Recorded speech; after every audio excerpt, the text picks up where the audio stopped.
This is a Vault Studios production. I'm Reed Redmond. I'm Spencer Brudig. I'm Will Johnson. This show contains graphic material and is meant for mature audiences. This week on True Crime Chronicles, horrible crime in a Florida town. The brutality of the murder shocked police and neighbors. Police believe that Wilson used a hammer and a knife to kill the boys. They won't never have a life. Their life is over, and it's awful that somebody could do this to little children. After that, we'll head north to Tennessee, where a morbid discovery could solve an old mystery. The skull was on an unidentified person's mantle wearing a pair of sunglasses.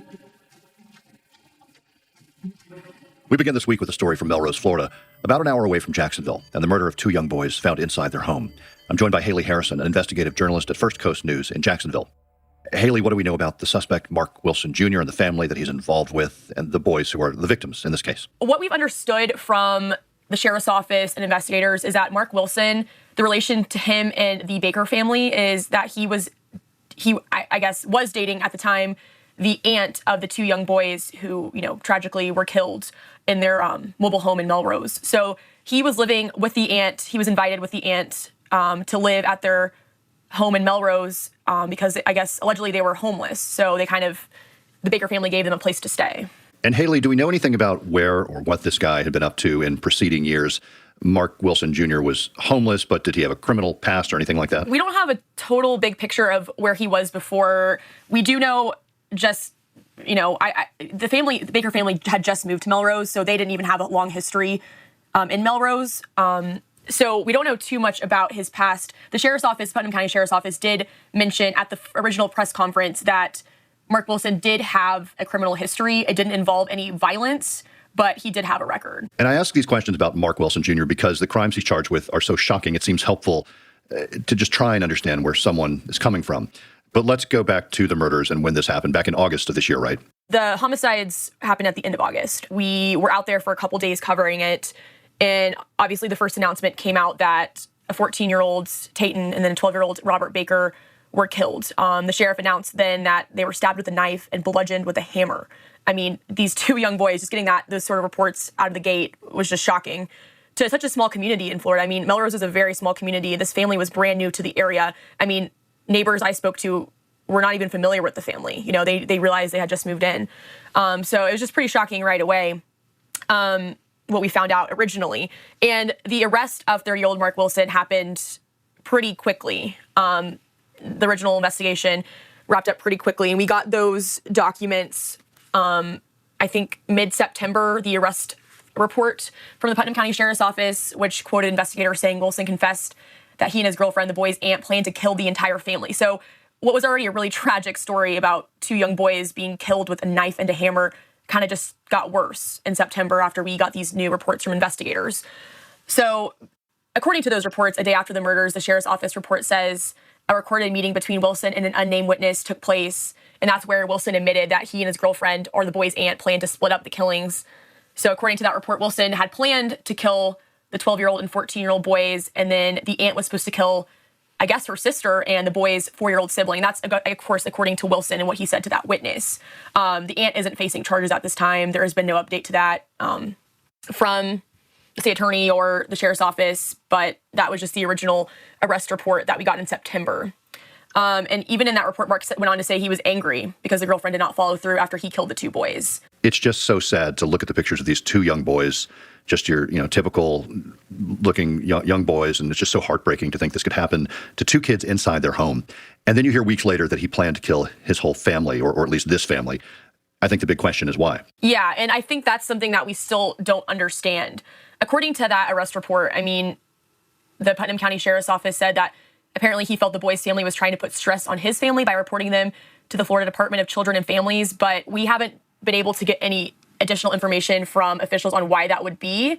So there's no telling why DCF is or was involved at all, or why he'd be worried about something like that. But apparently that's, according to Wilson and what investigators heard from the witness, that is what was said. But yeah, I mean, there's just a case like this, especially just as it got worse and worse with new reports, it's hard to swallow. I mean, going out there and going live in a neighborhood that, there's so many neighbors that are kind of off the grid out there, and, something like this happens across the street from them.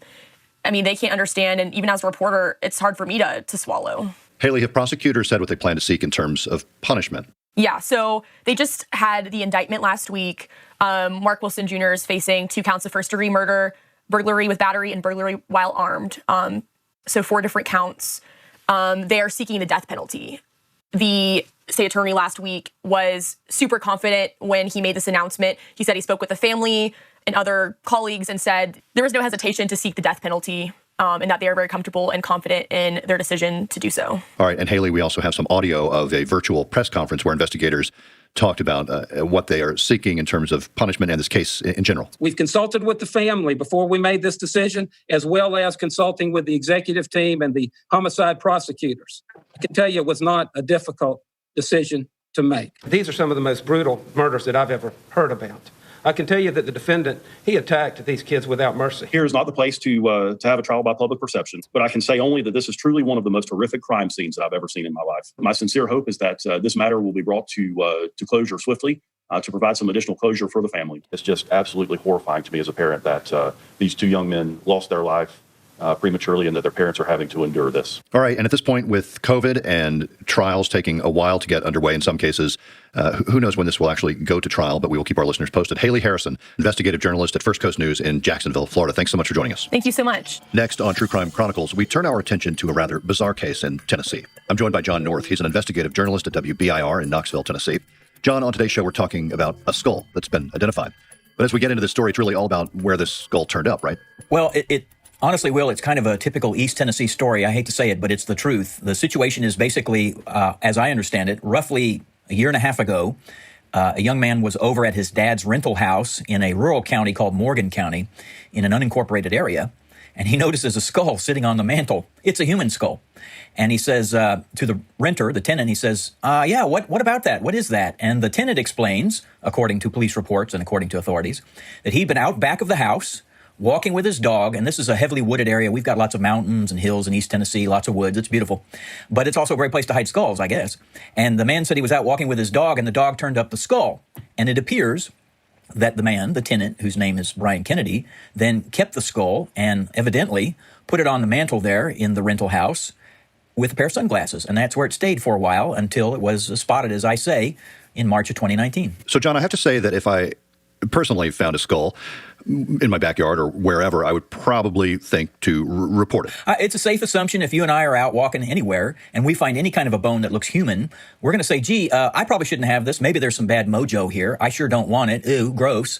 And you're going to call the cops. That's what most people would do. And actually, Will, as you probably know, that's what most people do. And the truth is, typically, when something like that is found, it's an animal bone. It's not a human bone. So, yeah, a lot of us would make that call. Anyway, what happens next after the skull is found on a mantle with sunglasses? Yes, indeed. So the sheriff's office is notified about this, what appears to be a legitimate human skull. They begin doing some investigative work. They call out a couple other agencies to help them. They go back to the back of the house where the man says he found the skull. And they search. Again, it's heavily wooded. They can't find anything else, but they have no idea of knowing how far back that skull's been there, but they find nothing else.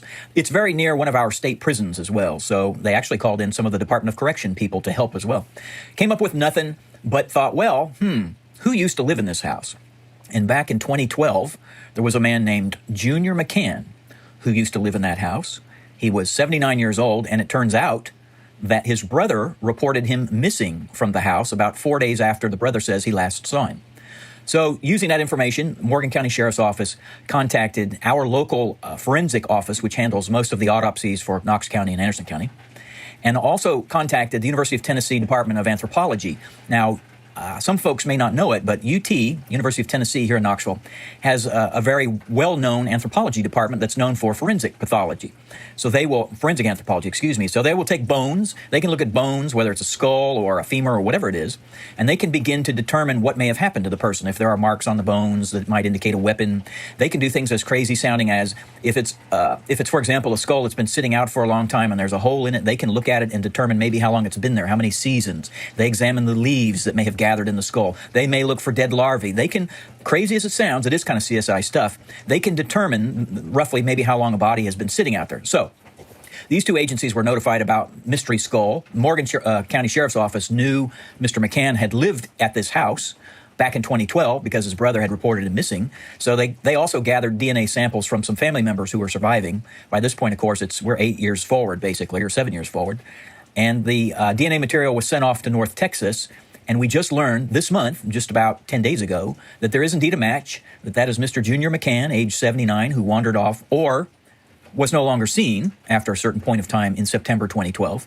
And it's him. They've confirmed that. But it's important to remember, the sheriff's office is not assuming that this is a natural or that it was an accident. And the DA actually, sort of in a very interesting twist, suggested this week that there have been quote-unquote rumors in the community that Junior might have been killed by a unnamed family member who is now dead. So I imagine the investigation will continue. But just to be clear, the sad and awful truth here is that this man lived in this house, and his skull then returned to the home that he lived in.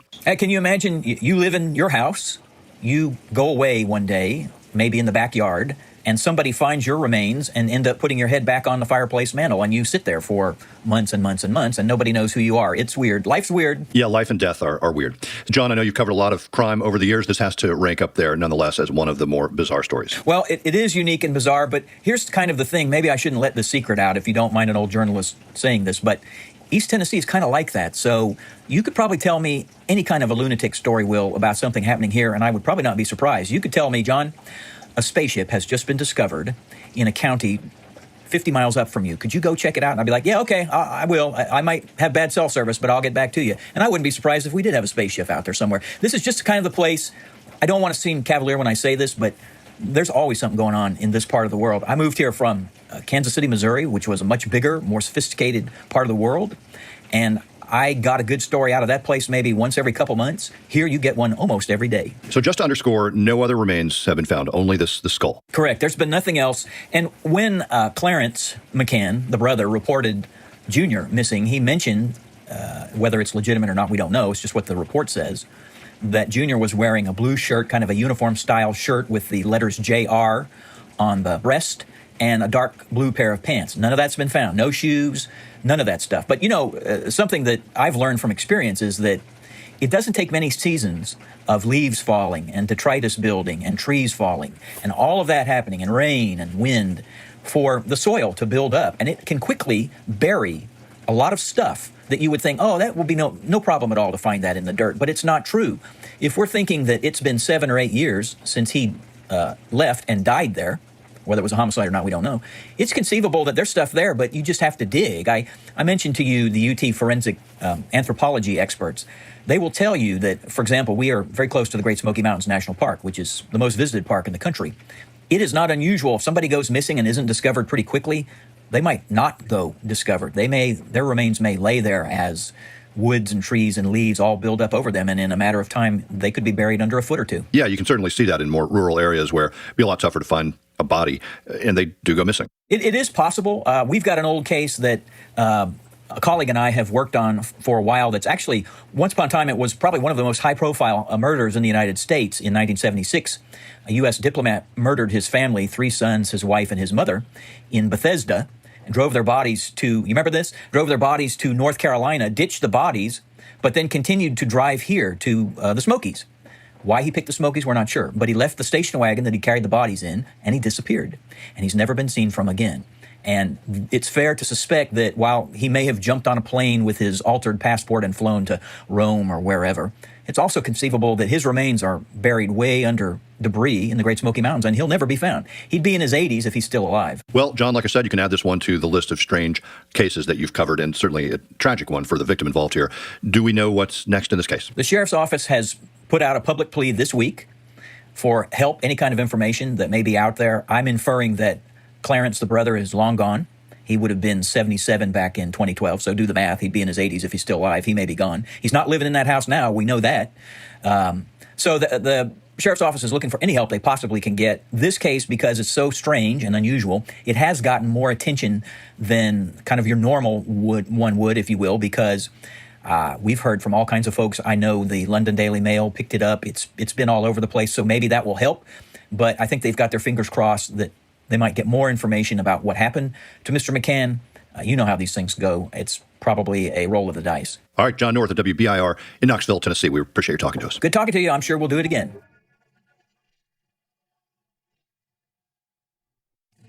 She had a life, and someone took that away. 31 years hunting for her mom's killer. And it's going to end with me getting the person that killed my mom. Hune Gray is closer than ever. So these are dangerous people. Extremely dangerous people. From the team that brought you Urge to Kill, I'm Ashley Korsland. Are you willing to go to war, so to speak? And this is The Yellow Car. I'm always ready for anything. Subscribe now. Hey, True Crime Chronicles listeners. This is Spencer Brudig. I'm here with Reed Redman and Will Johnson. Will, I want to start with the teen murder story. You know, anytime that you're dealing with kids and murder, it's just adds that extra element of it's just awful. Yeah, you know, I know I sent you a photo of the two boys, Tayton and Robert, and, you know, with their backpacks on, wearing a Panthers, you know, looks like an athletic team T-shirt, and just, you know, these smiling faces. And it's a really difficult case to cover. And I know that, you know, we have some of the coverage in the story that investigators were just truly, you know, shocked by the crime scene and the way in which they were killed. One final note on that story. Tayton and Robert, brothers, Colton and Colby Baker, were raising money after this happened for the funeral expenses for their little brothers, which is just, you know, it breaks your heart even more. They were doing this back, you know, in the summertime or late summer after this happened. And, you know, they said Tayton and Robert in their GoFundMe request for, I think they were trying to raise $8,000. They said their brothers were good kids who were loved by everyone. They loved playing video games, swimming, hanging out with their family. They had dreams and goals for their family, or rather for their life that they will never be able to fulfill. So, you know, this $8,000 goal was, I believe, met within a matter of days. They had raised, you know, almost all of that in a matter of days. So a touching, you know, end point to this story that really just, you know, is tough to hear. Will, let's talk a little bit about that second story that you brought us out of Tennessee. This skull story. This is, you know, this guy found a skull in the woods, brought it into his home, and put sunglasses on it. Yeah, I mean, as I discussed with John North in this story, you do think somebody would potentially report a skull being found on their property or, you know, wherever they happen to find one. But yeah, that's where it ended up. Maybe not the choice, as John says, any of us would have made. So have there been any criminal charges filed against the guy who found the skull? Is there anything actually illegal about bringing a skull into your home? Apparently not, Reed. I don't know for sure, you know, but as far as we know, there have been no charges filed against that individual. And, you know, as far as the case goes, as we've reported, the skull was that of Junior Willie McCann, 79 years old. And there is unverified speculation that he could have been killed by a family member who's now died, according to the district attorney. But there's really no other, you know, leads or evidence that point towards anyone else. The Morgan County Sheriff has said, you know, if anyone has information about the case, they can contact the sheriff's office. You know, one final point on this story, I will add that human remains are often found in that part of Tennessee, Morgan County, according to the district attorney, but they're usually very old and those of Native Americans. So I started to read that sentence and it said human remains are often found, but you can get the point that, you know, they might be old Native American bones or things like that. And oftentimes there are people hunting in the woods for items like arrowheads and axe heads. But nothing like this, nothing quite like a skull. And Will, I know that John, in our discussions with him, had mentioned that the bones are often found in this area, but the vast majority of the time, they're just animal bones, right? Yeah, right. I mean, think about it. Like, you know, you're walking along in the woods and think about deer and other animals that perish or die in the woods, and that's where their bones are left. So it makes sense that a lot of times they're just animal bones, but still reported, right? All right, that wraps up our last episode for the year 2020. Actually, we'll be back next week and next year, I should say, with a new case and a new story. Spencer, where can people go to learn more about us? We have a Facebook group called Inside the Crime Vault. You can discuss this story and other stories like it. You can also send us story ideas, or if there's a case that you would like us to look into further. We also have some end-of-year content up there now that I think all of you will like to check out. All right, I'm Will Johnson, along with Reed Redman and Spencer Brudig for True Crime Chronicles. We'll be back next week.